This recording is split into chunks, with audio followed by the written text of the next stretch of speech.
Ang kanilang motto, laging handa. Labot na yun, tagay. Abot na yun. Abot na yun. Happy place kung ituring ng 14 anyos na si Jemiar ang mga Boy Scout Jamboree o yung pagtitipon ng mga Boy Scout para magsanay ng ilang araw. At pagdating sa training, ang ating Boy Scout laging handa. Di ara guys, natakaroon sa kwan guys, sa Golden Gate Bridge of San Francisco. Pero ito ang hindi na paghandaan ng pamilya ni Jemiar. Sa gitna ng training, ang binatilyo. Natagpo ang palutang-lutang sa ilog. Yung anak ko daw po is nalunod. Sino ang handang managot sa nangyari? Kwento ng ina ni Jemiar na si Gemma, Enero nung sumali ang kanyang panganay sa Crew Leaders Training Course ng Boy Scout of the Philippines sa Misamis Occidental. Hindi ko sana papayagan kasi kapos kami sa financial. Yung anak ko, gumawa siya ng paraan. Gusto po ng anak ko na someday magiging Eagle Scout po siya. Kami ng papa niya, nakasuporta kami sa pagiging Boy Scout niya. Kasama ang 5 Boy Scouts mula Ozamis City National High School, bumiyahe sina Jemiar papunta ng Oroquieta City kung saan gagawin ang training. Labot na yun, tagay. Ang ginagawa po namin sa day 1 ay nagli-lecture po kami about sa scouting. Nung day 2 po ay emergency preparedness and basic life saving po. Day 3 po, water rescue. Pero isang araw bago matapos ang training, Yung plano po talaga ay dito lang sa Oroquieta City. Nagulat lang kami nung January 28 around 5 a.m. Nag-start po kami ng survival hiking papuntang Santa Ana, Aluran. hanggang nakarating sila sa isang ilog. May ilog pa doon na pwedeng makaliguan. 3:15 pag form offline, doon na po naghahanap yung isa nilang kasamahan. Pag-ask namin sa kanyang buddy, ang last niya sinabi na pupunta daw siya sa Pangpang dahil kukunin niya yung sapatos niya na naiwan daw doon. Dali-dali na nilang hinanap si Jemiar. Nung sinabihan ko si sir na nawala si Jimmer, para siyang nagagalit o naiinis dahil may isa na nawawala. Nakita ko po ang kanyang paa. Doon po kami nagsagawa ng first aid at CPR. Hindi na po namin na-revive. Yung adult leader na kasama po namin, umiiyak talaga siya. Paano daw niya pananagutin yung pangyayari? Baka makulong daw siya. Dahil walang signal sa lugar, halos isang oras pa bago nila na-contact ang ina ni Jemiar na si Gemma. Naka-receive po ako ng message, "Ma'am, pwede po ba kayo pumunta ng Oroquieta? Importante lang." Yung anak ko daw po is nalunod. Niyakap ko muna, parang hindi ko pa kasi masyadong ma-explain yung nararamdaman ko.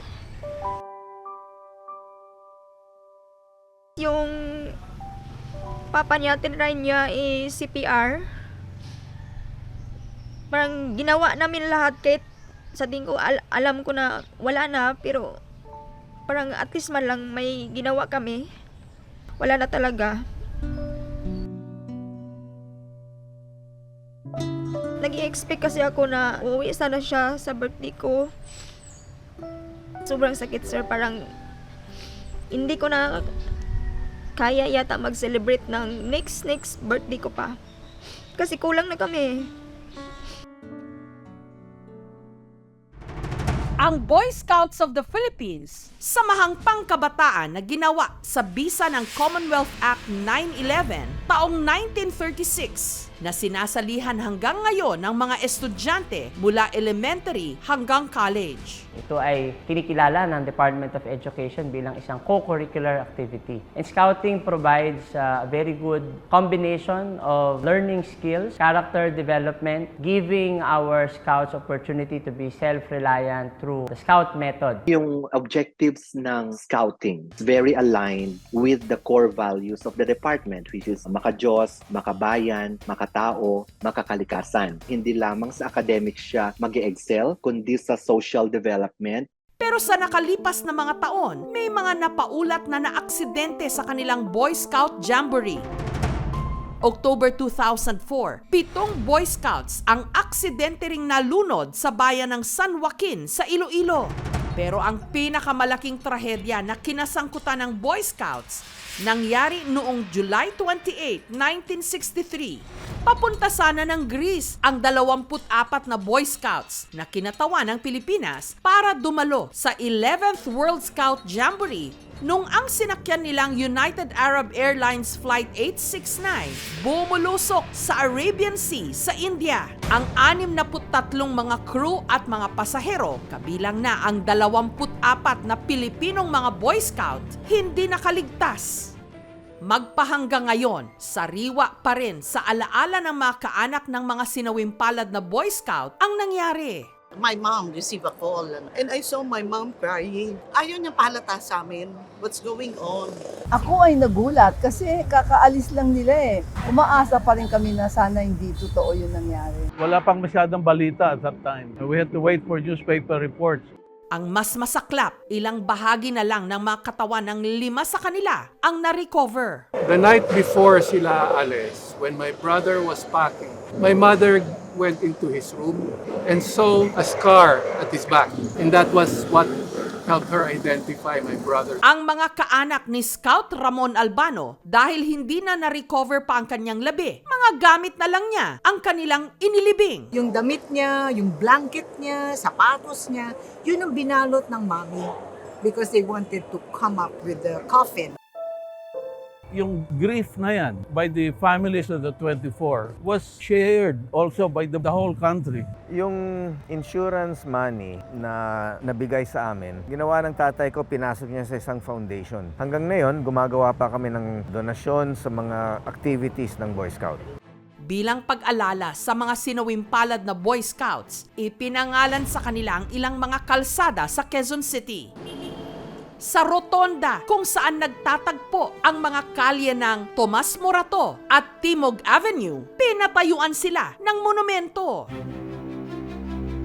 Sa bisa ng isang presidential proclamation, taon-taon ginugunita ang Scout Memorial Day tuwing July 28.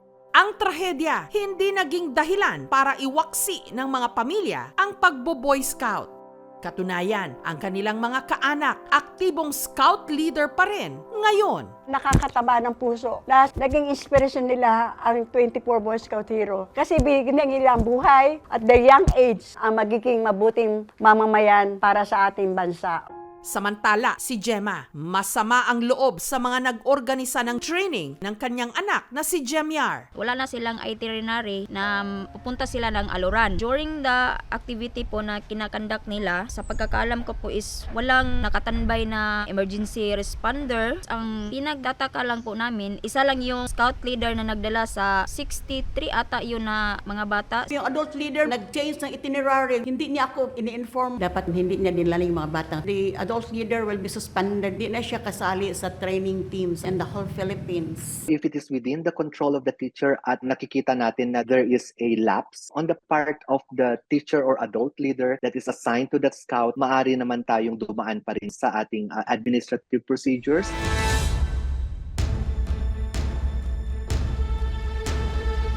Ang eskwelahan po ay will follow and implement the divisional memorandum on the temporary suspension of the conduct of and attendance to scouting activities. Wala namang may gusto talaga. It's very tragic. Ang Boy Scouts of the Philippines po ay nananatili na inyong katuwang sa paghubog ng ating mga kabataan. At asahan po ninyo na patuloy din po tayo na kinukonsidera natin sa pagpaplano ng ating bawat gawain yung kaligtasan, seguridad ng inyong mga anak sa tuwing kayo po ay papayag na sumama po sila sa ating mga gawain.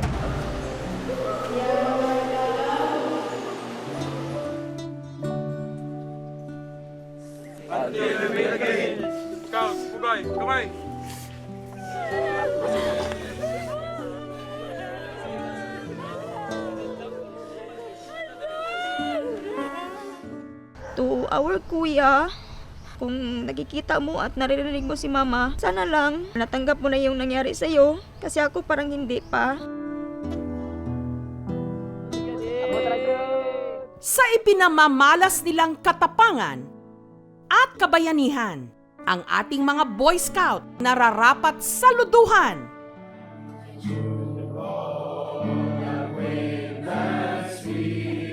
For God.